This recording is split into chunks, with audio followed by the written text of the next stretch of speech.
Donc aujourd'hui, je vais te parler comment créer un meet-up sur Zwift pour que vous puissiez faire des sorties ensemble et passer un bon moment.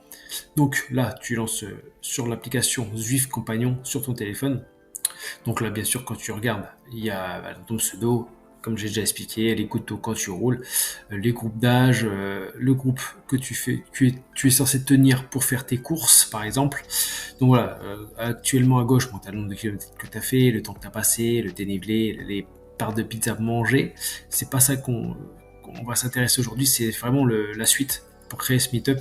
Donc tu vas à gauche, tu vas dans accueil, tu descends dans événements.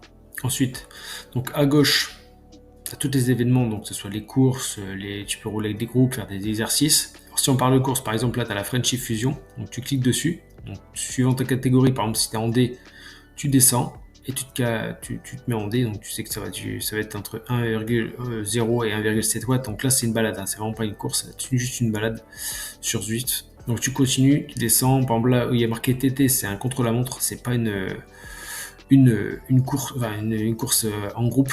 Donc tu descends par exemple cette course-là. C'est ça que je voulais vous montrer aussi. Des fois, tu as des courses où, par exemple, le cardio est obligatoire. Il y a des courses où c'est pas marqué. Par exemple, si tu as le logo avec le cœur, c'est que le cardio est obligatoire. S'il n'y est pas, tu as juste besoin du cardio de puissance. Donc, ton trainer, ça suffit pour faire cet entraînement. Et bien sûr, la catégorie, tu es minimum acceptable. Par exemple, si tu es un C, tu peux pas aller en D. Après, tu as les choses en course à pied et tu as les choses aussi en plusieurs. Donc là, tu cliques sur créer meetup. Ensuite, bien sûr, tu choisis la date. Tu choisis l'heure.